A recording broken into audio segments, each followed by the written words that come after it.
আচ্ছা, irritable bowel syndrome বা সংক্ষেপে আইবিএস নামটা শুনলেই কেমন একটা অস্বস্তি হয়, তাই না? অনেকের কাছেই তো এটা বেশ পরিচিত আর খুব কষ্টদায়ক একটা সমস্যা। তো কথা হলো, এর কিছু চিকিৎসা যে স্বস্তি দেয় সেটা আসলে কিভাবে সম্ভব হয়।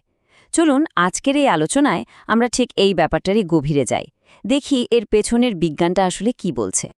কিন্তু কোনো চিকিৎসার কার্যকারিতা বোঝার আগে আমাদের তো গোড়ায় যেতে হবে, তাই না? মানে মূল সমস্যাটা ঠিক কোথায়?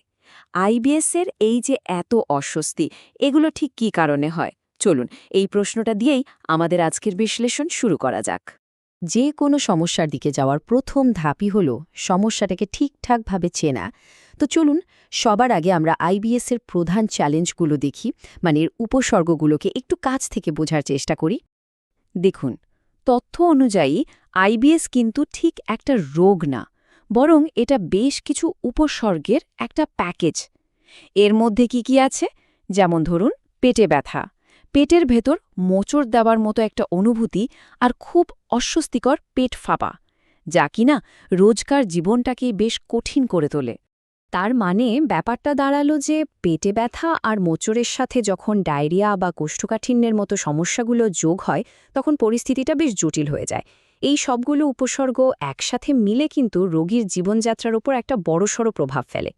বেশ, তাহলে এই ধরনের উপসর্গগুলোর সাথে লড়াই করার একটা উপায় হতে পারে কোলোস্পা এক্সের মতো চিকিৎসা। কিন্তু আমাদের আসল প্রশ্নটা হলো, এটা ঠিক কিভাবে কাজ করে? চলুন এবার সেটাই একটু জেনে নেওয়া যাক। তো আমরা এটা জানলাম যে কোলোস্পা এক্স ট্যাবলেট আইবিএস-এর উপসর্গ কমানোর জন্য ব্যবহার করা হয়। কিন্তু এটা তো হলো উপরের কথা।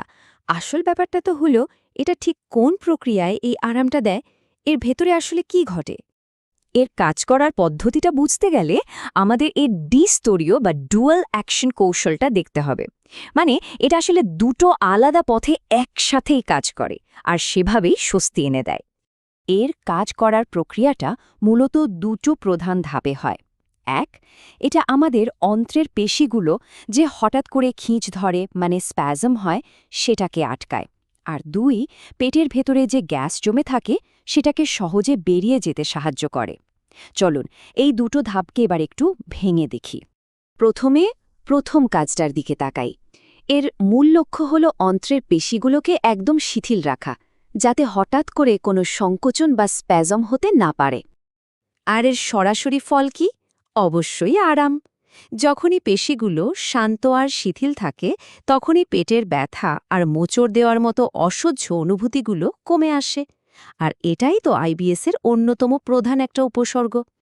এবার তাহলে দ্বিতীয় কাজটার দিকে নজর দেয়া যাক।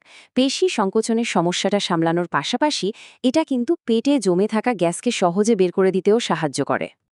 আর এর ফলে কি হয় বলুন তো?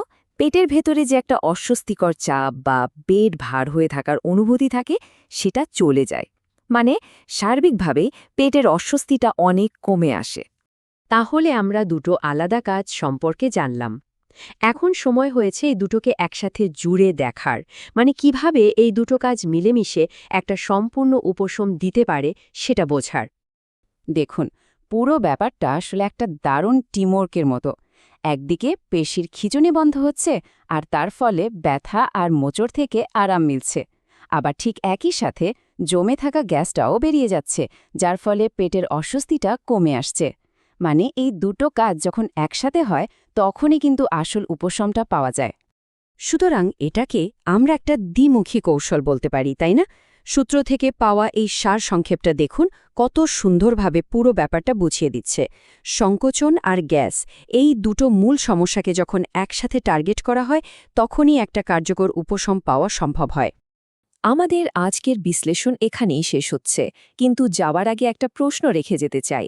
কোনো চিকিৎসার পেছনের বিজ্ঞানটা বা সেটা কিভাবে কাজ করে, সেই সম্পর্কে জানা থাকলে তা কি আমাদের নিজেদের উপসর্গগুলোকে আরও ভালোভাবে সামলাতে সাহায্য করতে পারে? এটা কিন্তু ভেবে দেখার মতো একটা বিষয়।